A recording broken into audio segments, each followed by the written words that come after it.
السلام علیکم ورحمۃ اللہ وبرکاتہ۔ عزیز طالبات، امید ہے آپ سب خیر و عافیت کے ساتھ ہیں۔ آج ہم تفسیر مصطلح الحدیث کا سبق نمبر 46 پڑھیں گے۔ آج ہم تیسرے باب کا آغاز کر رہے ہیں۔ اللہ تعالیٰ کے فضل و کرم سے ہم اس کتاب کے 2 ابواب کو مکمل پڑھ چکے ہیں۔ آج ہم باب ثالث کا آغاز کریں گے۔ اس باب کا عنوان ہے الروایت و ادبها و کیفیت ضبط الروایہ و کیفیت ضبطها، کہ روایت کے آداب اور ضبط روایت کی کیفیت۔ الباب الثالث کو مصنف نے 2 فصلوں میں تقسیم کیا ہے۔ الفصل الاول، آج ہم شروع کریں گے۔ الفصل الاول عنوان ہے کیفیت ضبط الروایت و طرق تحملها، ضبط روایت کی کیفیت اور تحمل روایت کے طریقے۔ فصل اول جس کا عنوان ہے کیفیت ضبط الروایت و طرق تحملها، ضبط روایت کی کیفیت اور تحمل روایت کے طریقے۔ فصل اول کو پھر آگے مصنف نے 4 مباحث میں تقسیم کیا ہے۔ مبحث اول، مبحث ثانی، آج ہم پڑھیں گے انشاءاللہ العزیز۔ تو آج ہم الباب الثالث کا آغاز کر رہے ہیں۔ الباب الثالث کا عنوان ہے، وہ ہم انشاءاللہ العزیز سبق کے آغاز میں کتاب سے جب پڑھیں گے تو وہاں دیکھ لیں گے۔ عنوان ہے الروایت و آدابها و کیفیت ضبطها، روایت کے آداب اور ضبط روایت کی کیفیت۔ اس باب کو مصنف نے 2 فصلوں میں بیان کیا ہے۔ 2 فصلوں میں بیان کیا ہے، یعنی یوں کہا جا سکتا ہے کہ اس باب میں 2 فصول ہیں۔ فصل اول کے جو فصل اول، اس فصل اول کی آگے 4 مباحث ہیں۔ فصل اول کا عنوان ضبط روایت کی کیفیت اور تحمل روایت کے طریقے۔ اس فصل کو مصنف نے 4 مباحث میں تقسیم کیا۔ مبحث اول کیفیت سماع الحدیث و تحملہ، اور المبحث الثانی طرق التحمل و صیغ الاداء۔ سبق شروع کرنے سے پہلے آپ درود شریف پڑھ لیں۔ اللہم صلی علی سیدنا و مولانا محمد النبی الامی وعلی آلہ واصحابہ وبارک وسلم، اور دعا پڑھ لیجئے اللہ تعالی ہمیں سبق میں آسانی پیدا فرما دیں۔ رب یسر ولا تعسر وتمم بالخیر وبک نستعین یا فتاح یا فتاح یا فتاح۔ بسم اللہ الرحمن الرحیم۔ الباب الثالث الروایت و آدابها و کیفیت ضبطها۔ الفصل الاول کیفیت ضبط الروایت و طرق تحملها۔ فصل اول وہ ضبط روایت کی کیفیت اور تحمل حدیث کے طرق کے بیان میں ہے۔ وطرق تحملها، یعنی احادیث کو لینے، حاصل کرنے اور ادا کرنے کے طریقے۔ الفصل الثانی آداب الروایہ۔ فصل ثانی آداب الروایہ، روایت کے آداب۔ الفصل الاول، آج ہم فصل اول کو شروع کرتے ہیں۔ کیفیت ضبط الروایت و طرق تحملها۔ المبحث الاول کیفیت سماع الحدیث و تحملہ و صفت ضبطہ، کہ پہلی بحث ہے فصل اول کی، وہ سماع حدیث کی کیفیت اور تحمل حدیث اور ضبط حدیث کی صفات، ضبط حدیث کی صفت اور ضبط حدیث کی کیفیت۔ المبحث الثانی طرق التحمل و صیغ الاداء، احادیث کو حاصل کرنے کے طریقے اور ادائیگی کے صیغوں کا بیان۔ المبحث الثالث کتابت الحدیث وضبطه والتصنیف فیہ۔ المبحث الرابع صفت روایت الحدیث۔ جی بسم اللہ الرحمن الرحیم۔ المبحث الاول کیفیت سماع الحدیث وتحملہ وصفت ضبطہ۔ پہلی بحث ہے حدیث کے سماع کی کیفیت اور حدیث کو حاصل کرنے اور اس کو محفوظ کرنے کے طریقوں کا بیان۔ تمہید۔ المراد بکیفیت سماع الحدیث بیان ما ينبغي وما يشترط في من يريد سماع الحديث من الشيوخ سماع رواية وتحمل ليؤديه فيما بعد لغيره، وذلك مثل اشتراط سن معينة وجوبا او استحبابا۔ تمہیدی گفتگو یہ ہے کہ کیفیت سماع حدیث سے مراد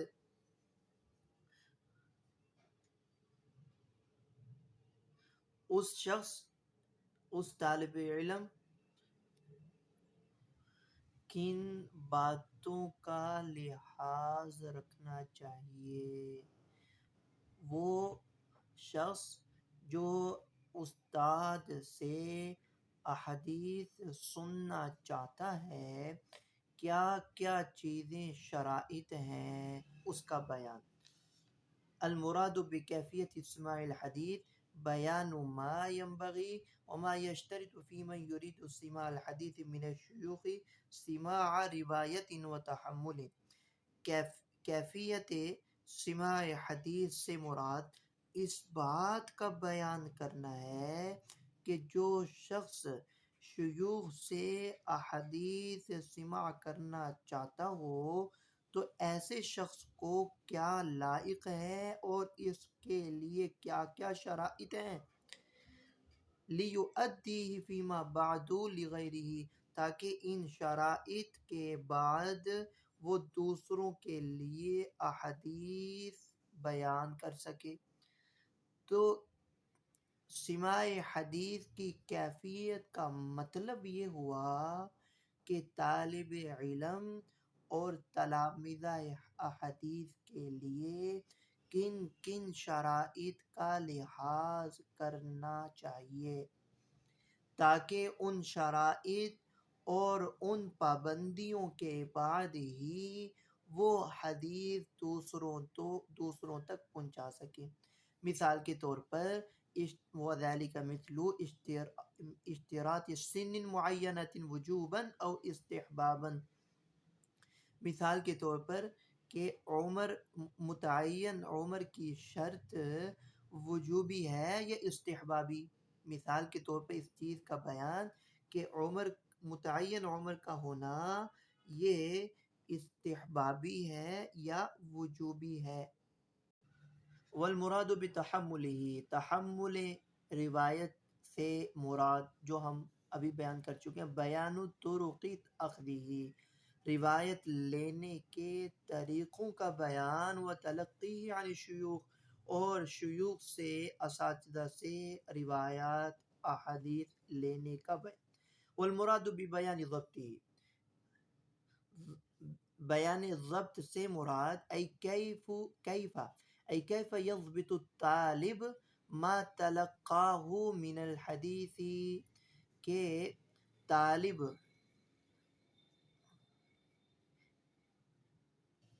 جو حدیث حاصل کر چکا ہے اس حدیث کی ضبط کی کیفیت ایسا ضبط ہو یؤہلہ لأن یرویہ لغیر علی شکل یطمئن الیہ، ایسا ضبط جو اس کو اس بات کا اہل بنا دے کہ وہ دوسروں کو یہ حدیث روایت کرے، علی شکل یطمئن الیہ، قابل اطمینان شکل و صورت پر۔ تو بیان ضبط سے مراد یہ ہوا کہ طالب جو حدیث حاصل کر چکا ہے اس حدیث کے ضبط کی کیفیت ایسا ضبط جو اس کو اہل بنا دے کہ وہ اس کو دوسروں سے روایت کر سکے قابل اطمینان شکل و صورت پر۔ وقد اعتنى علماء المصطلح بهذا النوع من علوم الحدیث، چنانچہ علماء مصطلح حدیث نے علوم حدیث کی اس نوع کا اہتمام کیا ہے، ووضعوا له القواعد والضوابط والشروط بشکل دقیق رائع، چنانچہ اس کے لیے قواعد و ضوابط و شرطیں بڑے دقیق اور عمدہ انداز میں بنائی ہیں۔ ومیزوا بین طرق تحمل الحدیث، اور تحمل حدیث کے طرق کے درمیان امتیاز کیا، وجعلوها علی مراتب، اور ان کو مراتب میں انہوں نے رکھا، اور انہوں نے اس کے مراتب بنائے، بعضها اقوى من بعض، کہ جن میں سے بعض سے اقوی ہیں، وذلك تاکیدا منهم للعنایۃ بحدیث رسول اللہ صلی اللہ علیہ وسلم وحسن انتقال من شخص الى شخص، اور یہ سب کچھ حدیث رسول اللہ صلی اللہ علیہ وسلم کے ساتھ اہتمام کی وجہ سے، اور حدیث کا ایک شخص سے دوسرے شخص کی طرف عمدہ طریقے سے منتقل ہونے کی وجہ سے تھا، بطور تاکید کے کہ یطمئن المسلم الی طریقۃ وصول الحدیث النبوی الیہ،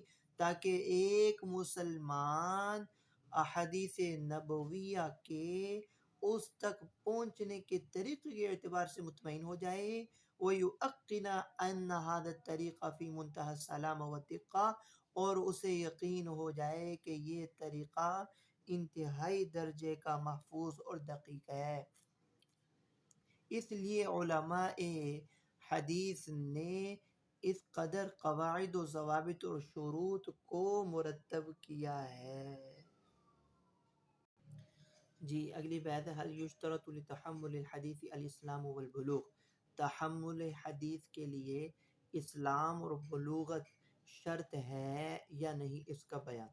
تحمل حدیث کا مطلب آپ پڑھ چکے ہیں کہ تحمل حدیث کا مطلب یہ ہوتا ہے کہ شاگرد کا اپنے شیخ اور استاد سے احادیث کا لینا۔ لا یشترط لتحمل الحدیث الاسلام والبلوغ على الصحیح لیکن یشترط ذلك للاداء، فرما رہی ہے کہ تحمل حدیث کے لیے، احادیث کو حاصل کرنے کے لیے اسلام اور بلوغت صحیح قول کے مطابق شرط تو نہیں ہے، لیکن حدیث کو ادا کرنے کے لیے اسلام و بلوغت شرط ہے۔ ادائے حدیث کے لیے یہ شرط ہے، کما مر بنا فی شروط الراوی، جیسے کہ راوی کی شرائط میں ہمارے سامنے گزر چکا ہے، وبناء علی ذلك فتقبل روایت المسلم البالغ، اور اسی بنا پر مسلمان اور بالغ کی روایت قابل قبول، ما تحملہ من الحدیث قبل اسلامہ، جبکہ وہ روایت اس نے حاصل کی ہو اسلام یا بلوغت سے پہلے۔ اسی بنا پر تو وہ روایات جو اسلام اور بلوغت سے پہلے اس نے سن رکھی ہوں، حاصل کر چکا ہو، وہ روایات بھی مسلمان ہو جانے اور بالغ ہو جانے کے بعد قابل قبول ہیں۔ لیکن لابد من التمییز بالنسبۃ لغیر البالغ، لیکن غیر بالغ کے لیے باشعور ہونے کی شرط لازمی، تمییز کا مطلب باشعور ہونے کی شرط لازمی۔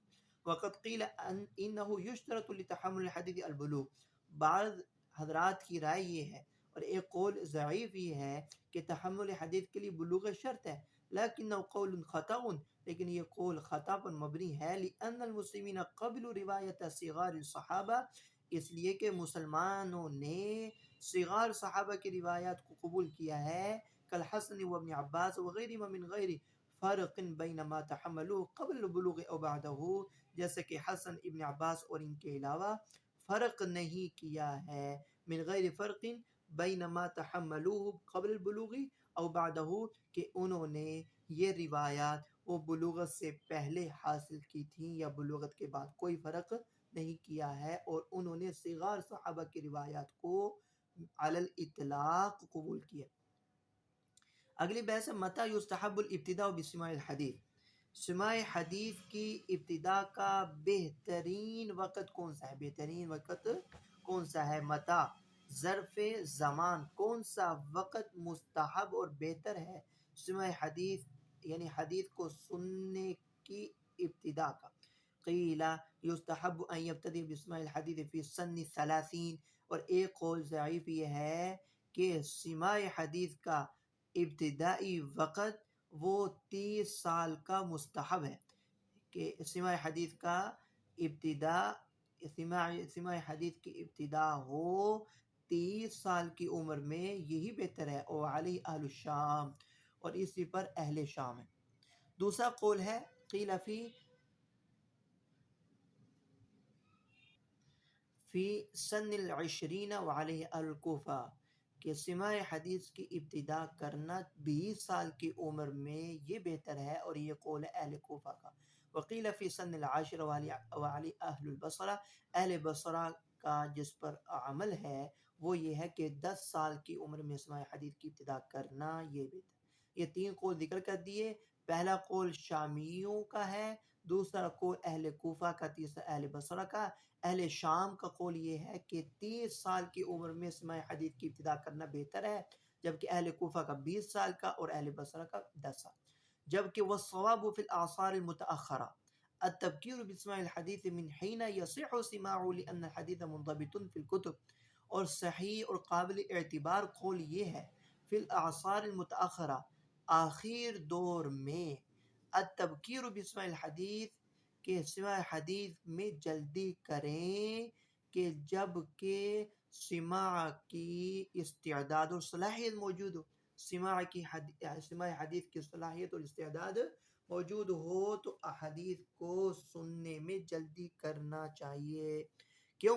لأن الحدیث منضبط فی الکتب، اس وجہ سے کہ احادیث تو کتابی شکل میں محفوظ اور مضبوط ہیں، تو اب جتنا جلدی ہو احادیث کو حاصل کرنا چاہیے۔ حل لصحت اسماع الصغیر سن معینۃ،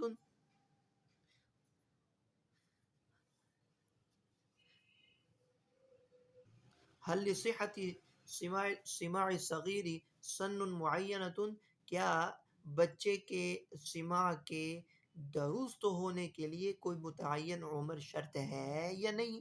حدد بعض العلماء ذلك بخمس سنین وعلی استقر العمل بین اہل الحدیث، کہ بعض علماء نے تو 5 سال کی عمر کی حد لگائی ہے، بعض علماء نے 5 سال کی عمر مقرر کی ہے، اور اسی ہی پر عمل ہے، اور اسی پر عمل ثابت ہے محدثین کے درمیان۔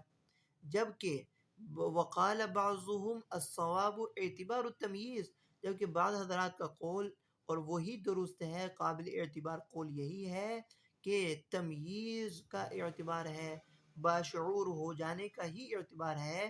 فإن فهم الخطاب ورد الجواب كان مميزا صحيح السماع وإلا فلا، اگر وہ خطاب سمجھ سکتا ہے، جواب دے سکتا ہے، تو وہ بچہ وہ ممیز ہے، سماع کے قابل اور استعداد رکھنے والا ہے، تو اب اس کی حدیث کا سننا لینا وہ قابل قبول ہے۔ کان ممیزا صحیح السماع والا فلا۔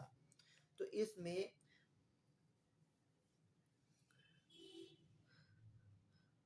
سماع صغیر کے درست ہونے کے لیے کوئی عمر متعین ہے یا نہیں؟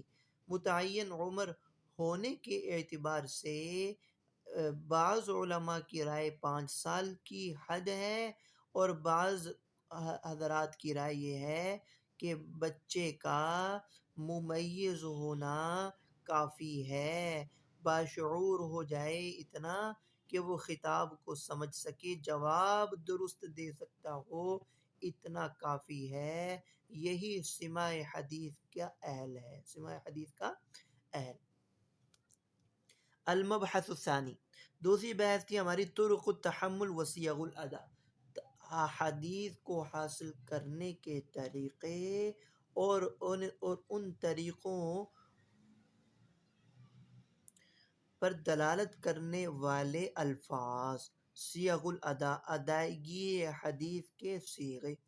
طرق تحمل حدیث ثمانیہ، تحمل حدیث کے 8 طریقے ہیں، وہی السماع، وہی اور وہ 8 طرق، تحمل حدیث کے 8 طرق ہیں اور وہ 8 طرق کے نام یہ ہیں: السماع من لفظ الشیخ، القراءۃ علی الشیخ، الاجازہ، المناولہ، الکتابہ، الاعلام، الوصیہ، الوجادہ۔ ہر ایک کی علیحدہ علیحدہ تفصیل مصنف ذکر کریں گے۔ سماع من لفظ الشیخ، وسأتكلم على كل منها تباعا باختصار، اختصار کے ساتھ ان میں سے ہر ایک پر میں کلام کروں گا، مع بیان الفاظ الادا لكل منها، ان میں سے ہر ایک قسم کے لیے الفاظ ادا کو بیان کرتے ہوئے باختصار ایضا۔ السماع من لفظ الشیخ، تحمل حدیث کا پہلا طریقہ، یعنی حدیث کو حاصل کرنے کا پہلا طریقہ وہ کیا ہے؟ السماع من لفظ الشیخ۔ اس کی صورت کیا؟ صورت ان یقرأ الشیخ ویسمع الطالب، سواء قرأ الشیخ من حفظه او کتابه، وسواء سمع الطالب وكتب ما سمعه او سمع فقط ولم يكتب۔ اس کی صورت یہ ہوتی ہے کہ شیخ یعنی استاد احادیث کو پڑھے، طالب علم سنتا رہے، خواہ شیخ وہ اپنے حافظے کی بنیاد پر وہ احادیث کو زبانی پڑھتا ہے یا کتاب سے دیکھ کر پڑھتا ہے، خواہ طالب علم سنتا ہے اور وہ احادیث کو لکھ بھی رہا ہے یا فقط سننے پر اکتفا کرتا ہے اور احادیث نہیں لکھتا، دونوں صورتوں کے اندر اس کو کہیں گے السماع من لفظ الشیخ۔ یعنی کہ سماع من لفظ الشیخ، یہ صورت یہ ہے کہ شیخ وہ احادیث کو پڑھے اور طالب علم اس کو سنے، طالب علم اس کو سنے، خواہ طالب علم سننے کے ساتھ اس کی لکھیں یا نہ لکھیں، دونوں صورتیں۔ شیخ وہ زبانی پڑھے یا کتاب کو سامنے رکھ کر پڑھے، دونوں صورتوں میں یہ صورت، یہ طریقہ کہلاتا ہے السماع من لفظ الشیخ۔ آگے بحث ہے رتبتہ، السماع من لفظ الشیخ کا مرتبہ۔ السماع اعلی اقسام طرق التحمل عند الجمہور، عند الجماہیر، جمہور کے نزدیک تحمل حدیث کے طرق، تحمل حدیث کے طرق کی اقسام میں سب سے اعلیٰ قسم ہے یہ السماع من لفظ الشیخ۔ السماع من لفظ الشیخ تحمل حدیث کے طرق میں سب سے اعلیٰ قسم۔ الفاظ الادا، یہ السماع من لفظ الشیخ کے لیے مستعمل الفاظ جو دلالت کرتے ہوں کہ شیخ نے اپنے شیخ سے احادیث اس طریقے سے حاصل کی ہے۔ الفاظ الادا، قبل ان یشیع تخصیص بعض الالفاظ لكل قسم من طرق التحمل كان يجوز للسامع من لفظ الشیخ ان يقول في الاداء۔ فرما رہے ہیں کہ تحمل حدیث کے طرق میں سے ہر ایک قسم کے لیے الفاظ کے مخصوص ہو جانے، الفاظ کی تخصیص کے عام ہو جانے سے پہلے دوبارہ ترجمہ دیکھ لیں۔ تحمل حدیث کے طرق کی ہر قسم کے لیے، ہر قسم کے لیے الفاظ کی تخصیص کے عام ہو جانے سے پہلے سامع کے لیے یہ جائز تھا کہ وہ ادائی سامع من لفظ الشیخ، سامع من لفظ الشیخ کے لیے یہ جائز تھا کہ وہ ادائیگی کے وقت وہ یوں کہہ دیتا سمعت او حدثنی، اخبرنی، انبأنی، قال لی، ذکر لی، کوئی بھی لفظ کہہ دیتا تو وہ بھی جائز تھا۔ یہ تب تھا کہ جب ابھی تحمل حدیث کے طرق کے لیے کوئی الفاظ کی تخصیص نہیں ہوئی تھی، تو اس لیے فرمایا تحمل حدیث کے طرق کی ہر قسم کے لیے الفاظ کی تخصیص ہو جانے سے پہلے پہلے سامع من لفظ الشیخ کے لیے جائز تھا کہ وہ ادائیگی کے وقت یوں کہہ دے، سمعتو کا لفظ کہہ دے، حدثنی کا کہہ دے، اخبرنی کا کہہ دے، انبانی کا کہہ دے، قابل قبول ہے۔ لیکن اب بعد ان شاع تخصیص بعض الالفاظ لكل قسم من طرق التحمل، تحمل حدیث کے طرق میں سے ہر ایک قسم کے لیے الفاظ کی تخصیص کے عام ہو جانے کے بعد اب صارت الفاظ الاداء علی النحو التالی، درج ذیل ترتیب پر الفاظ ادا آئیں گے، الفاظ ادا درج ذیل ترتیب کے مطابق آئیں گے۔ للسماع، سماع کے لیے لفظ آئے گا سمعت او حدثنی، استاد کہے گا سمعت فلانا، میں نے فلاں سے سنا۔ اب یہ لفظ دلالت کر رہا ہے کہ استاد نے احادیث کو جو حاصل کیا ہے وہ طریقہ ہے السماع من لفظ شیخ، السماع من لفظ شیخ، کہ شیخ نے احادیث کو پڑھا ہے اور انہوں نے سنا ہے۔ للقراءة قراءت کے لیے اخبرنی، للاجازہ انبأنی، لسماع المذاکرہ قال لی او ذکر۔ دوسرا طرق تحمل حدیث کا، حدیث کو حاصل کرنے کا دوسرا طریقہ کیا ہے؟ القراءۃ علی الشیخ، قراءت علی الشیخ، ویسمی اکثر المحدثین عرضا، اکثر محدثین نے اس طریقے کا جو نام رکھا ہے وہ عرض رکھا ہے۔ صورت ان یقرأ الطالب والشیخ یسمع، اس کی صورت یہ ہوتی ہے کہ طالب علم احادیث پڑھتا ہے اور شیخ سنتا ہے۔ سواء قرأ الطالب او قرأ غیرہ وهو يسمع، برابر ہے کہ طالب علم خود پڑھے یا کوئی دوسرا طالب علم پڑھتا ہو اور وہ سنتا ہو۔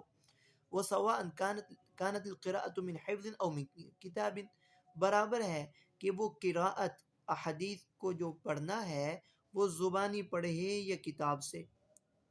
وسواء كان الشيخ يتبع للقارئ من حفظه او امسك كتابه هو او ثقة غيره، خواہ شیخ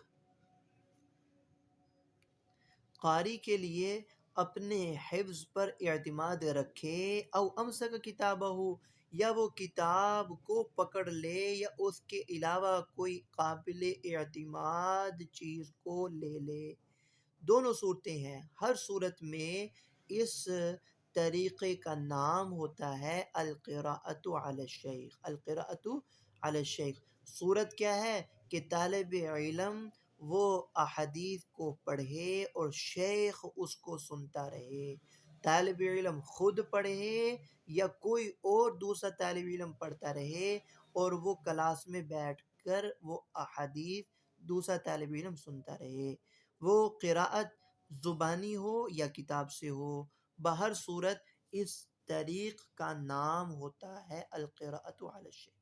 حکم الروایت بہا، قراءت علی الشیخ کے ذریعے روایت کا حکم۔ الروایت بطریق القراءت علی الشیخ روایت صحیحۃ، اس طریق سے روایت صحیح ہے، بلا خلاف فی جمیع الصور المذکورہ، تمام کی تمام صورتوں میں، مذکورہ تمام صورتوں میں اس طریقے سے روایت کرنا بلا اختلاف درست اور جائز ہے۔ الا ما حکی عن بعض من لا يعتد به من المتشددین، الا یہ کہ بعض متشددین سے اس کا خلاف حکایت کیا گیا ہے، من لا يعتد به، جن کا کوئی اعتبار نہیں، تو بلا اختلاف اس طریق سے روایت کرنا درست ہے۔ رتبتها اختلف فی رتبت علی ثلاثة اقوال، اس کے مرتبے کے حوالے سے تین مشہور قول ہیں۔ مساویۃ للسماع، کہ یہ جو طریقہ ہے قراءت علی الشیخ کا کہ شیخ سنتا رہے اور شاگرد پڑھے حدیث کو، فرمانے کہ یہ سماع من لفظ الشیخ کی مساوی ہے۔ روی عن مالک والبخاری ومعظم علماء الحجاز والکوفہ، یہ ان حضرات سے مروی امام مالک، امام بخاری اور علماء حجاز اور کوفہ۔ ادنا من السماع، یہ جو طریقہ ہے دوسرا قول کہ یہ سماع من لفظ الشیخ سے کم مرتبہ رکھتا ہے. روی عن جمہور اہل المشرق وهو صحیح، اور یہی درست ہے. اس کو مصنف نے کیا کہا؟ یہ درست ہے کہ یہ مرتبے میں سماع من لفظ الشیخ سے کم ہے. اعلی من السماع، سماع سے بلند مرتبہ. روی عن ابی حنیفہ و ابن ابی ذئب و روایہ عن مالک، امام مالک سے ایک روایت. الفاظ الادا الاحوط قرأت علی فلان، سب سے قابل احتیاط قول یہ ہے کہ وہ یہ لفظ راوی استعمال کرے، قرأت علی فلان او قرأ علیہ وانا اسمع فاقر به، یا کسی دوسرے شاگرد نے شیخ کے سامنے احادیث پڑھی، میں سن رہا تھا اور شیخ نے ان کا اقرار کیا. یہ ہے اس کے الفاظ. القراءۃ علی الشیخ کے ادائیگی کے الفاظ کیا ہیں؟ قرأت علی فلان. ويجوز بعبارات السماع مقیدہ بلفظ القراءة، اور یہ بھی جائز ہے کہ سماع کی عبارات کے ساتھ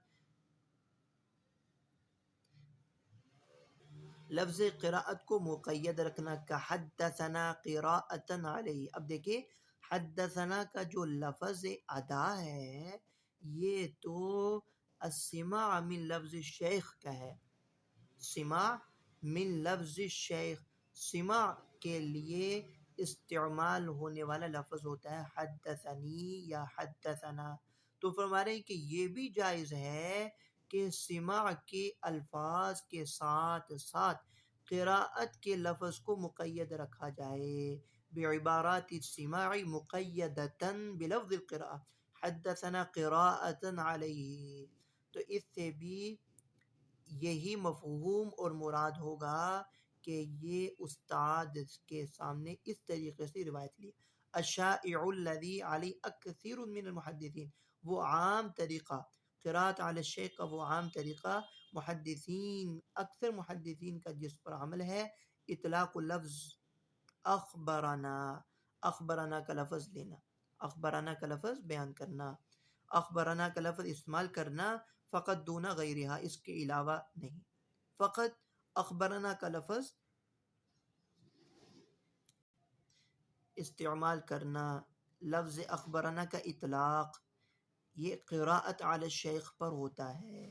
حدثنا کا اطلاق سماع من لفظ الشیخ پر، اور اخبرنا کا اطلاق قراءت علی الشیخ پر. یعنی اخبرنا کا مفہوم یہ ہوتا ہے کہ شاگرد سنا رہا ہے، استاد سن رہا ہے. اور حدثنا کا مفہوم یہ ہوتا ہے کہ استاد پڑھ رہا ہے احادیث زبانی یا دیکھ کر اور شاگرد سن رہا ہے. الاجازہ تیسرا، تحمل حدیث کا تیسرا طریقہ کیا ہے؟ الاجازہ. دو طریق ہم نے پڑھ لیے، السماع اور دوسرا ہے القراءہ. تیسرا طریقہ الاجازہ. تعریف الاذن بالروایت لفظا او کتابتا، کہ اجازت کی لغوی تعریف کیا ہوگی؟ اجازت الاجازہ الاذن بالروایہ، اجازت کے معنی ہوتے ہیں کہ روایت کی اجازت دینا، لفظاً او کتابتاً، لفظی ہو یا کتابی ہو، لفظاً ہو زبانی ہو یا کتابتاً یا لکھ کر ہو، روایت کی اجازت. صورتها ان یقول الشیخ لأحد الطلاب اجزت لك ان تروی عنی صحیح البخاری. اجازت کی صورت یہ ہوتی ہے کہ شیخ کسی ایک طالب علم کو یوں کہہ دے کہ میں نے تیرے لیے اجازت دی صحیح بخاری کی، میں نے تجھے صحیح بخاری کی اجازت دی کہ تو میری سند سے اس کو روایت کر سکتے، میری سند سے اس کو روایت کر. اس کو کہتے ہیں اجازہ. انواع للاجازت انواع کثیرہ، اور اجازت کی کئی اقسام، سأذکر من 5 انواع، ان میں سے میں 5 اقسام کو ذکر کرتا ہوں، اور وہ اجازت کی 5 اقسام کے نام اور ان کی صورت یہ ہیں. ان یجیز شیخ معینا لمعین، کہ شیخ یعنی استاد وہ متعین شاگرد کو اجازت دے، متعین مرویات کی اجازت دے۔ کہ اجزتو کا صحیح البخاری، میں تجھے صحیح بخاری کی اجازت دے۔ اب کاف وہ شخص معین پر دلالت کرتا ہے، کاف ضمیر مخاطب کی ہے، شخص معین پر دلالت کرتا ہے کہ میں تجھ کو صرف، اور صحیح بخاری کے لفظ یہ بھی صرف کتاب بخاری ہی پر دلالت کرے گی، تو شخص معین کو اجازت دینا متعین مرویات متعین کتاب کی۔ وهذا النوع اعلی انواع الاجازہ المجرد عن المناولہ، اور یہ اجازت کی اقسام میں سے سب سے بلند اور اعلیٰ قسم ہے کہ شیخ متعین شخص کو متعین کتاب کی اجازت دے دے۔ یہ اجازت ایسی ہو جو المجرد عن المناولہ، مناولہ سے خالی ہو۔ مناولہ آگے آ رہا ہے کہ آگے مناولہ کی تعریف آگے آ رہی، وہ ہم پڑھیں گے۔ ان یجیز معینا بغیر معین، کہ متعین شاگرد کو اجازت دینا غیر متعین روایات کی، کہ اجزتو کا روایت مسموعاتی، میں اپنی تمام مسموعات کی روایت کی تجھے اجازت دیتا ہوں۔ اب وہ غیر متعین ہے۔ ان یجیز غیر معین بغیر معین، غیر معین کو غیر معین روایات کی اجازت دے دینا، کہ اجزت اہل زمانی روایت مسموعاتی، جیسے کہ یوں کہنا کہ میں اپنے زمانے والوں کو اپنی تمام مسموعات کی روایت کرنے کی اجازت دیتا ہوں۔ اب اہل زمانہ وہ بھی غیر متعین ہے اور مسموعات بھی غیر متعین۔ ان یجیز بمجہول لمجہول او لمجہول، کہ اجازت دینا مجہول کی اجازت دینا یا مجہول کے لیے اجازت دینا، کہ اجزتو کا کتاب سنن۔ اب کتاب سنن، سنن کی کتاب وہ وہو یروی عددا من السنن، جبکہ شیخ متعدد سنن کی روایت کرتا ہے، متعدد کتب سنن کی روایت کرتا ہو، اور وہ یوں کہہ دیتا ہے کہ میں نے کتاب سنن کی تجھے اجازت دی، کوئی متعین نہیں کی۔ او اجزت لمحمد بن خالد الدمشقی، یا میں نے محمد بن خالد دمشقی کو اجازت دی، جبکہ ایک بہت بڑی جماعت اس نام کی مجلس میں موجود تھی۔ اب اس نے متعین نہیں کیا کہ میں کس محمد بن خالد کو اجازت دے رہا ہوں۔ تو یہ ہے کہ اجازت دینا مجہول کو۔ ہناک جماعت مشترکون فی ھذا الاسم، وہ بہت بڑی جماعت اس نام کی مشترک ہے۔ الاجازت للمعدوم، معدوم کو اجازت دینا، فاما ان تکون تبعا للموجود، کبھی معدوم کو اجازت دینا موجود کے تابع ہو کر ہوتا ہے، جیسا کہ اجزت لفلان ولمن یولد له، کہ جیسے کہ میں فلاں آدمی کو جو موجود ہے میں نے اس کو احادیث کی اجازت دی، اس کو بھی اور اس کی اولاد کو بھی۔ اور کبھی وَإِمَّا أَن تَكُونَ لِمَعْدُومٍ اسْتِقْلَالًا، کبھی معدوم کے لیے اجازت ہوتی ہے علی الاستقلال، علی الاطلاق، مستقل طور پر معدوم کو ہی اجازت ہو جاتی ہے، کہ اجزت لمن یولد لفلان، کہ جیسے کہ میں فلاں کی اولاد کو اجازت دیتا ہوں جو کہ موجود نہیں۔ یہ ہے اجازت کی 5 اقسام جو مصنف نے بیان کی۔ اب مصنف ان 5 اقسام میں سے ہر ایک قسم کا حکم بیان کر۔ اما النوع الاول منها فالصحیح الذي عليه الجمہور، بہرحال اجازت کی جو پہلی قسم ہے کہ یہ فالصحیح یہ درست ہے اور اسی پر جمہور کا اتفاق ہے، واستقر علیہ العمل، اور عمل قائم ہے، جواز الروایت والعمل بها، روایت بھی جائز ہے اور عمل بھی جائز ہے۔ وابطلها جماعات من العلماء، جبکہ ایک علماء کی جماعت نے اس کو باطل قرار دیا ہے، اور امام شافعی کی 2 روایات میں سے ایک روایت یہی ہے۔ وَأَمَّا بَقِيَّةُ الْأَنْوَاعِ، اور بہرحال اجازت کی جو بقیہ 4 اقسام ہیں ان کے جواز کے حوالے سے شدید اختلاف اور کثرت سے اختلاف ہے۔ وعلى كل حال، بہرحال فالتحمل والروایت بهذا الطریق، اس طریق سے روایت حاصل کرنا اور روایت کرنا، تحمل ہزیل، یہ مضحک خیز اور حقیر ہے۔ ما ينبغي التساهل فيه کہ جس میں تساہل غیر مناسب ہے. الفاظ الادا الاولا ان یقول اجاز لی فلان کہ بہتر یہ ہے کہ وہ شاگرد یوں کہے اجاز لی فلان کہ اجازت مجھے فلاں نے اجازت دی ہے، مجھے فلاں نے اجازت دی ہے. اور دوسرا قول جو کہ جائز ہے، بہتر تو وہ ہے لیکن دوسرا قول جو جائز ہے بعبارات السماع والقراءة مقیدتا مثل کہ سماع اور قراءت کی عبارات کے ساتھ، سماع اور قراءت کے الفاظ کے ساتھ ساتھ جو کہ اجازت کے ساتھ مقید ہوں، مثل حدثنا اجازہ او اخبرنا اجازہ. اب یہ حدثنا کا جو لفظ ہے یہ سماع کے لیے مستعمل ہے، اخبرنا کا جو لفظ ہے یہ قراءت علی الشیخ کے لیے مستعمل ہے. تو کہہ رہے ہیں کہ یہ بھی جائز ہے کہ سماع اور قراءت کے الفاظ کے ساتھ ساتھ اجازت کے لفظ کو مقید رکھا جائے، یہ بھی الفاظ ادا ہے. اصطلاح المتاخرین انبأنا اختار صاحب کتاب الوجازہ کہ اس کو بھی اختیار کیا ہے کہ لفظ انبأنا کہ جو کہ تحمل حدیث کے اس طریقے پر دلالت کرتا ہے، اور وہ طریقہ کون؟ الاجازہ. تو اس کے لیے لفظ متاخرین نے کی اصطلاح کے مطابق ایک لفظ ہے انبأنا، اور اس کو کتاب الوجازہ کی مصنف نے اس کو اختیار کیا ہے، اور ان کا نام ابو العباس ولید بن بکر العمری ہے. المناولہ تحمل حدیث کا چوتھا طریقہ. انواعها اس کی اقسام ہے. المناولۃ نوعان مقرونۃ بالاجازہ.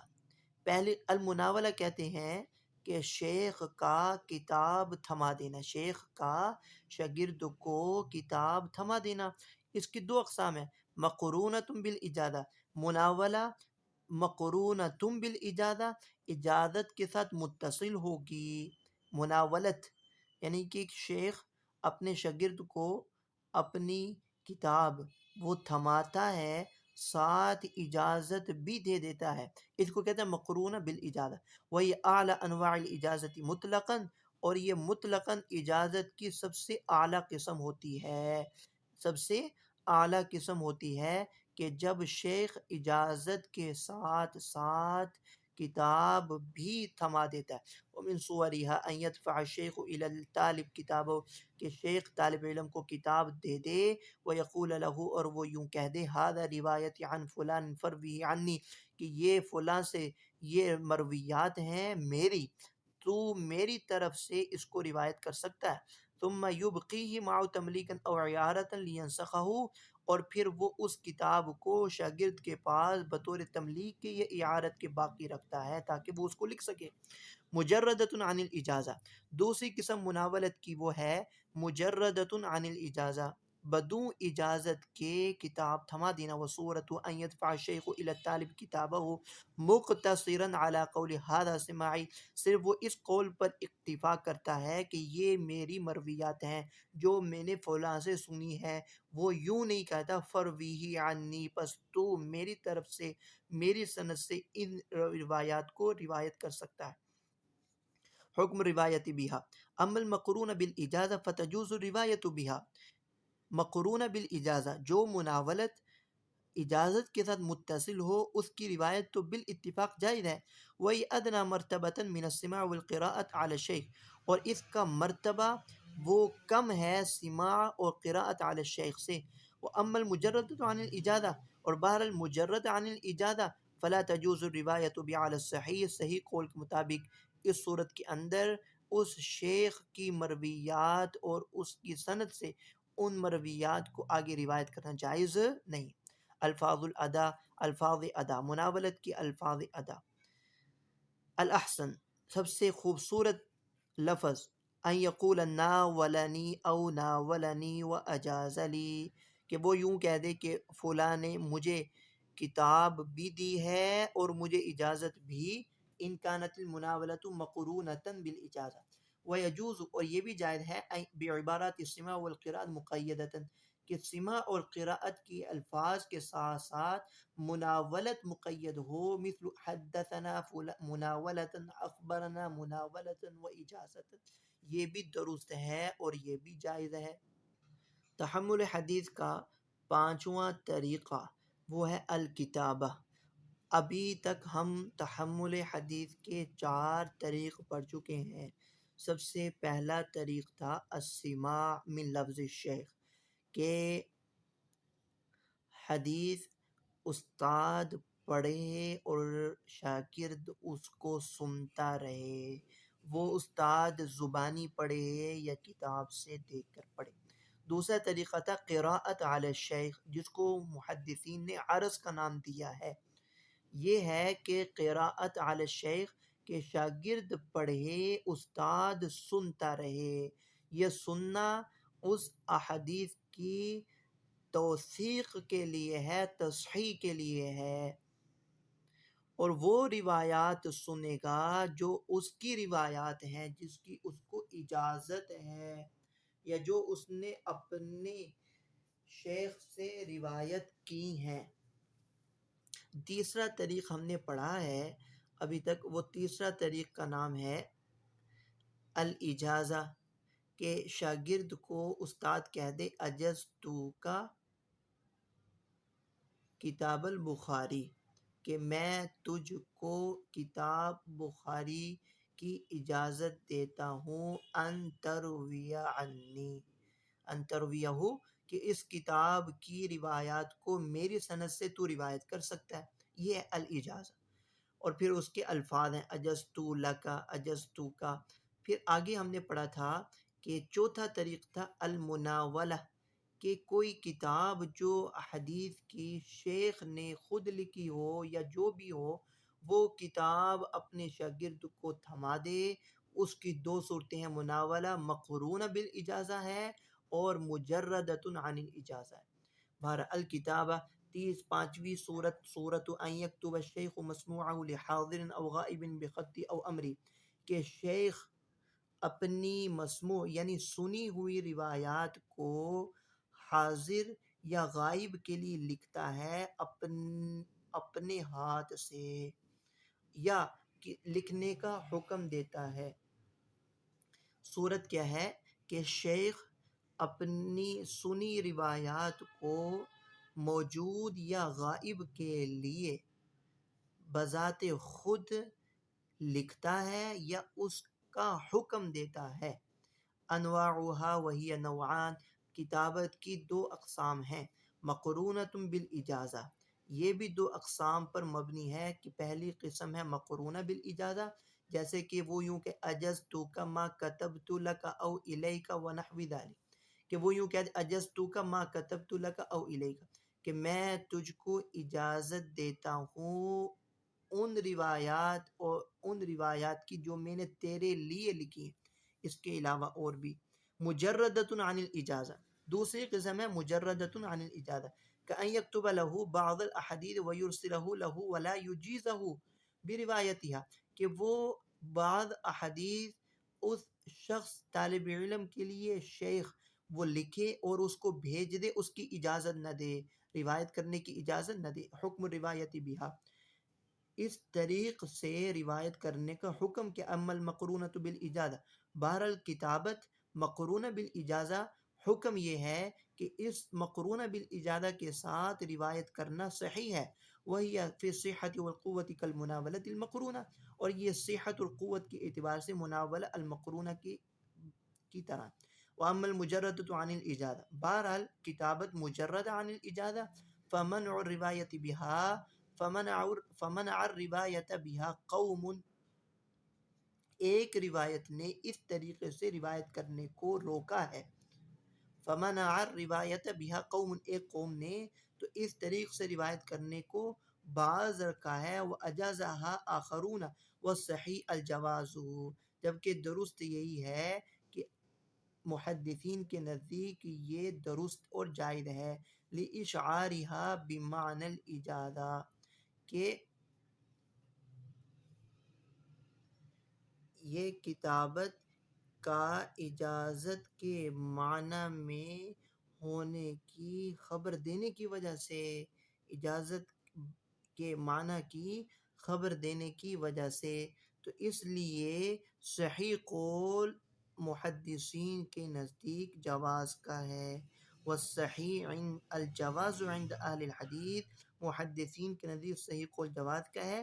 بعض نسخوں میں لاشہارہا ہے بمعنی الاجازہ، بعض نسخوں میں لاشعارہا، اشعار کا مطلب ہوتا ہے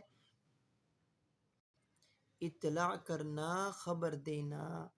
تو صحیح قول جواز کا ہے محدثین کے نزدیک بوجہ تحریر حوالہ کرنے کا اجازت کے معنی میں مشہور ہونے کی وجہ سے، یا اجازت کے معنی کی خبر دینے کی وجہ سے۔ حل تشترط البینۃ لاعتماد الخط، فرمانے کہ خط کی توثیق کے لیے دلیل آیا شرط ہے، یعنی اشترط بعضهم البینۃ علی الخط، خط کی توثیق کے لیے بعض نے دلیل کو شرط قرار دیا ہے۔ وادعوا ان الخط یشبہ الخط، اور انہوں نے یہ دعویٰ کیا ہے کہ ایک خط دوسرے خط کے مشابہ ہوتا ہے، جبکہ یہ قول ضعیف ہے۔ ومنهم من قال، جبکہ صحیح قابل اعتماد قول یہی ہے، یکفی معرفت المکتوب الیہ خط الکاتب، کہ مکتوب الیہ کا کاتب کی لکھائی کی معرفت ہی کافی ہے۔ لأن خط الانسان لا یشتبہ بغیرہ، کیونکہ ایک انسان کی لکھائی دوسرے انسان کے مشابہ نہیں ہوتی، ایک انسان کی لکھائی دوسرے انسان کے لکھائی کے مشابہ نہیں ہو سکتی، اور یہی قول درست ہے۔ تو اس لیے صرف معرفت کافی ہے، مکتوب الیہ یعنی شاگرد کا استاد کی لکھائی کی معرفت ہو جانا یہی کافی ہے، کسی اور بینہ اور دلیل کی حاجت اور ضرورت نہیں۔ الفاظ الادا، التصریح بلفظ الکتابہ، لفظ کتابت کی تصریح ہو، جیسے کہ یوں کہے کتب الی فلان، او الاتیان بالفاظ السماع والقراءۃ مقیدہ، یا پھر الفاظ سماع و قراءت لائے جو کہ کتابت کے ساتھ مقید ہوں، کقولہ حدثنی فلان او اخبرنی کتابتا، کہ فلاں نے مجھے حدیث بیان کی یا خبر دی بطور کتابت کے، بطور یعنی کہ جو اشارہ کرے تحمل حدیث کے اس طریق کی طرف کہ یہ طریق کتابت کا ہے، طریق کتابت کا۔ اگلا اور چھٹا ہم تحمل حدیث کا طریق دیکھتے ہیں۔ الاعلام، اطلاع کرنا، صورتہ، اس کی صورت یہ ہے، ان یخبر الشیخ الطالب ان هذا الحدیث او هذا الكتاب سماعہ، کہ شیخ کا طالب علم کو خبر دینا اس بات کی کہ یہ حدیث یا یہ کتاب کا سماع اسے حاصل ہے۔ شیخ طالب علم کو اس بات کی خبر دے کہ اس حدیث یا کتاب کا سماع اسے حاصل۔ حکم الروایت بھی، اختلف العلماء فی حکم الروایت بالاعلام علی قول، کہ اعلام کے طریقے سے روایت کے حکم کے حوالے سے علماء کے دو مختلف قول ہیں۔ الجواز، پہلا قول جواز کا، کثیر من اصحاب الحدیث والفقہ والاصولیین، کہ جو کہ پہلا قول جواز کا ہے جو کہ کثیر محدثین، فقہاء اور اصولیین کا ہے۔ عدم الجواز غیر واحد من المحدثین وغیرہم، دوسرا قول عدم جواز کا، یہ کئی محدثین وغیرہ کا قول ہے۔ وہو الصحیح، اور یہی قول درست ہے، کیوں؟ لأنه قد يعلم الشیخ ان هذا الحدیث روایته، کیونکہ کبھی کبھار شیخ اس بات کی خبر دیتا ہے کہ یہ حدیث اس کی روایت ہے، لیکن لا تجوز روایت لخلل فیہ، لیکن اس کی روایت کرنا جائز نہیں خلل اور خرابی کی وجہ سے۔ نعم لو اجازہ بروایتی جازت روایتہ، ہاں البتہ اس کی اگر روایت کرنے کی اس کو اجازت دے دیتا ہے تو پھر اس کی روایت کرنا جائز۔ تو عدم جواز کا قول یہی درست ہے، اور اس کی دلیل مصنف نے بیان کر دی ہے کہ بس اوقات ایسا ہوتا ہے کہ شیخ اس بات کی خبر دیتا ہے کہ یہ حدیث اس کی روایت ہے، روایات میں سے تو ہے، لیکن اس کی روایت کرنا اس کے لیے جائز نہیں ہوتا کسی خلل و خرابی کی وجہ سے۔ ہاں اگر وہ اس کی روایت کرنے کی شاگرد کو اجازت دے دے تو پھر جائز۔ الفاظ الادا یقول فی الاداء اعلمنی شیخی کذا کہ میرے شیخ نے مجھے فلاں چیز کی تعلیم دی یا فلاں چیز معلوم کرائی. الوصیہ ساتواں طریق وصیت کا ہے. الوصیہ صورتها اس کی صورت ان یوصی الشیخ عند موتی او سفری لشخص بکتاب من کتب التي یرویها. اس کی صورت یہ ہوتی ہے کہ شیخ موت کے وقت یا سفر کے موقع پر کسی شخص کو اپنی کسی کتاب کے ساتھ وصیت کرے جسے وہ روایت کرتا ہو. جس کتاب کی وہ روایت کرتا ہو اس کتاب کے ساتھ کسی شخص کو وصیت کر جائے. حکم الروایت بہا اس کتاب سے روایت کرنے کا حکم. الجواز لبعض السلف بعض سلف حضرات نے اس کے جواز کا قول اختیار کیا جبکہ یہ قول وہو غلط درست نہیں ہے. کیوں؟ لأنه اوصى له بالکتاب ولم يوصله بروایته اس لیے کہ اس نے تو کتاب کی وصیت کی کہ وہ اس کو محفوظ رکھے اور اس کی حفاظت کرے. ولم یوصی لہو بروایتی روایت کرنے کی تو اس نے وصیت نہیں. عدم الجواز وهو الصواب اور عدم جواز والا قول ہی درست ہے. الفاظ الادا یقول اوصى الی فلان بکذا کہ یہ لفظ استعمال کرنا چاہیے تحمل حدیث کے اس طریق میں. اوصى الی فلان بکذا او حدثنی فلان وصیتا.